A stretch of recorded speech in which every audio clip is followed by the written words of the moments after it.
Oi, gente! E aí, como é que vocês estão?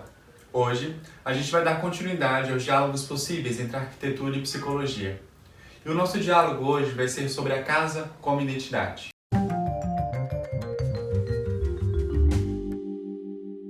Isso mesmo, Gabriel. E, inclusive, é um dos meus temas preferidos quando se trata de o projeto residencial, porque é onde a gente pode se conectar mais com o cliente, né? A gente pode estreitar os laços. Justamente porque eu preciso entender um pouco como é a rotina dele, como é o dia a dia, para poder desenvolver um lugar que seja a cara do cliente. E a gente pode pensar em casa como um apartamento, uma cobertura, um loft ou uma geminada, enfim, independente da localização. Pode ser uma casa na praia, num centro urbano, num bairro mais afastado, no campo, enfim. E é interessante pensar que esse entorno dessa localização onde está implantada a casa influencia diretamente no interior.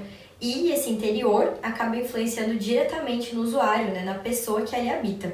E a gente pode perceber isso em algumas questões, assim como, por exemplo, o posicionamento do layout, a decoração, até mesmo nas esquadrias, as janelas, as portas, o que a gente enxerga de dentro para fora, a questão da materialidade, né, de claridade, escuridão, permeabilidade, enfim, N fatores que é possível identificar, entender como é a pessoa que mora ali dentro.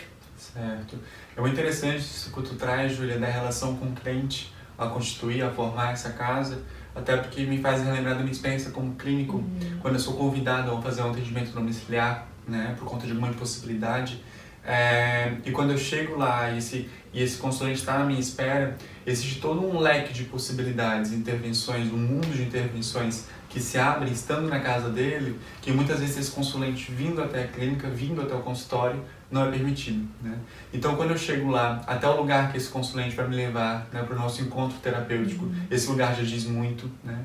E até mesmo nas coisas mais banais, seja no imã da geladeira, que vai contar a história dos lugares que essa pessoa já foi, já passou, na posição, no lugar do sofá, da cama, nos quadros e pinturas que estão pendurados na parede, né? Os retratos de paredes que estão posicionados pela casa, algum cantinho religioso com objetos religiosos que vai mostrar e dizer muito sobre aquela pessoa, né? Então, o tempo inteiro você vai perceber que existe uma teia de significações sendo constituída e feita ali. Ao mesmo tempo que essa casa vai dizer e vai falar muito sobre esse consulente também vai dizer e vai falar muito sobre ela, a maneira como ela é organizada. Isso acaba sendo uma via de mão dupla, né? A pessoa influencia diretamente o lugar onde vive e esse lugar, esse ambiente influencia diretamente a pessoa. Sim. As casas são sempre muito boas aí pra gente conseguir pensar em como está sendo configuradas as relações.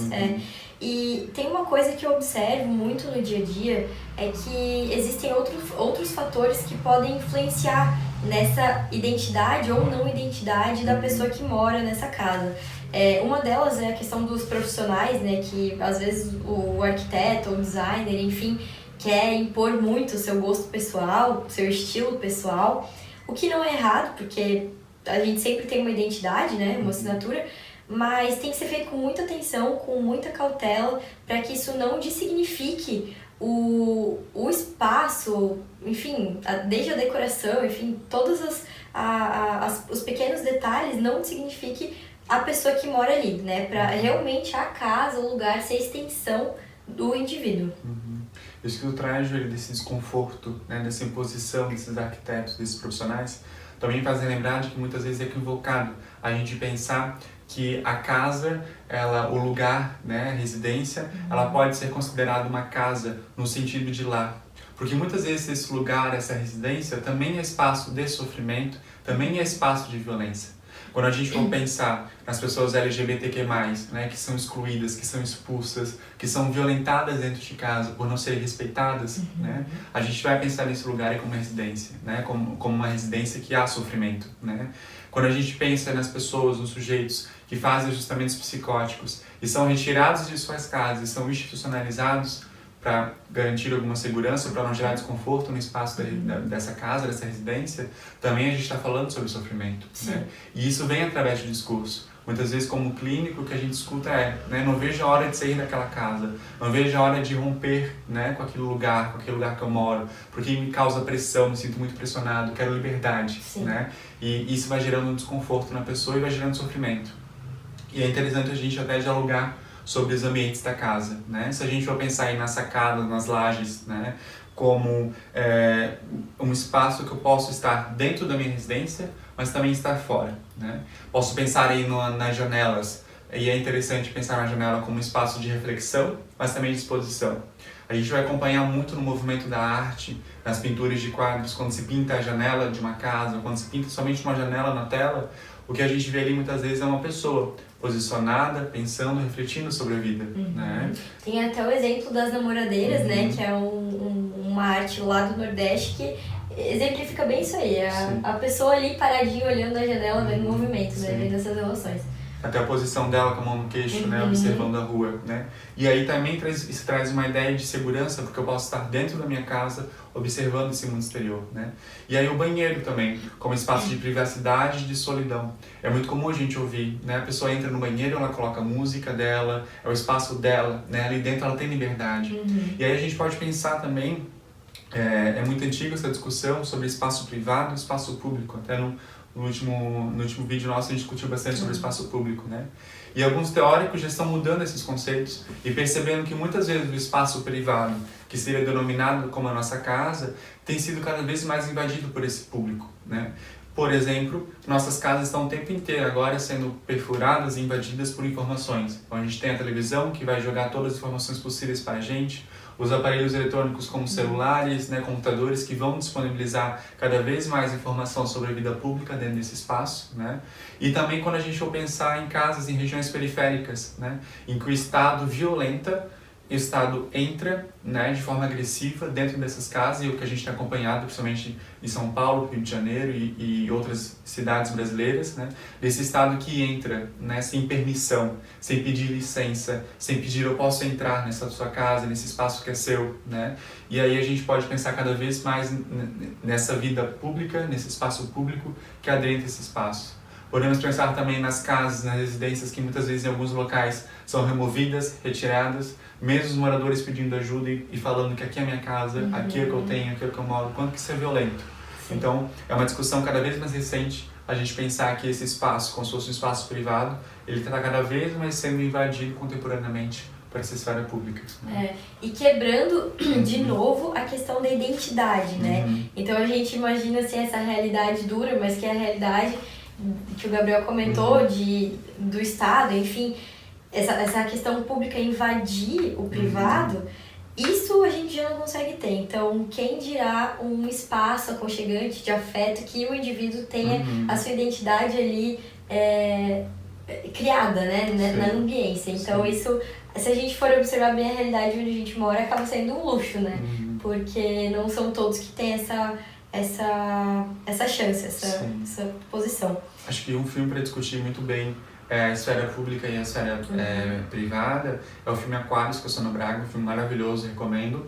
E aí a gente pode pensar na casa também como um lugar de resistência à memória, como um lugar de resistência às minhas histórias, às minhas vivências, né?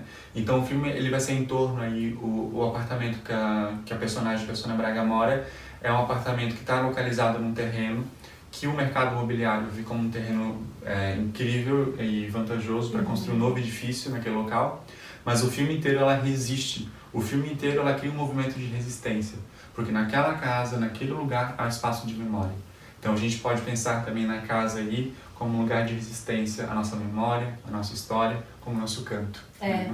E falando em filme, eu assisti recentemente o filme Parasita, que é um filme coreano, né, que foi premiado ao Oscar no ano de 2019, e nele retrata bem essa questão de uma forma subjetiva, mas entre duas famílias de classes sociais distintas, onde cada uma tem a sua casa, o seu lugar, a sua morada, e o quanto isso reflete na vida, na rotina, na identidade de cada família, né? Elas têm poderes aquisitivos diferentes e uma acaba morando numa casa menor, super apertada, com os cômodos todos em área mínima. A gente observa no filme que não tem ventilação, tem um mínimo de ventilação, um mínimo de iluminação, não tem circulação, enfim. E na outra família, que é uma família burguesa, enfim, com mais poder aquisitivo, eles moram numa super mansão com muitos metros quadrados. O filme, até a maneira que o pessoal filma, retrata bem isso, as áreas amplas, né? O quanto tem de área de jardim, então tem um espaço de lazer. A questão das esquadrias que eu comentei no início, no filme a gente consegue visualizar bem que isso remete a uma boa iluminação, uma boa ventilação e então uma boa qualidade de vida, né? Então a gente pode pensar na arquitetura o quanto ela é importante, o quanto ela reflete diretamente na vida da pessoa, né? E esse filme é um bom exemplo para que a gente consiga perceber isso, inclusive indico a todos assistirem.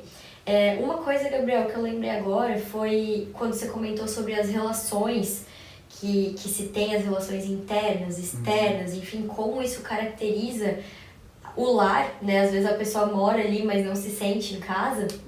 Me fez lembrar que tem um conceito de que a arquitetura ela não é estática. Apesar de ela ser uma forma física, ser uma forma material, a gente permeia ela com os afetos, com as relações, então acaba tornando algo orgânico, né? Algo que está sempre em mutação através do tempo, enfim. Então eu acho bastante interessante essa questão também. Está o tempo inteiro em transformação, né? Como as pessoas também estão, essa casa também vai estar em transformação, né? É importante a gente pensar aí, para a gente caminhar aí para a finalização do vídeo, a casa aí como a materialização dessas relações sociais. A casa seria a expressão física. Certo? Gostaria de agradecer a Júlia por mais um diálogo possível e até o nosso próximo vídeo, que a gente vai discutir aí sobre a arquitetura e as novas configurações sociais. Muito obrigado, gente. Obrigada.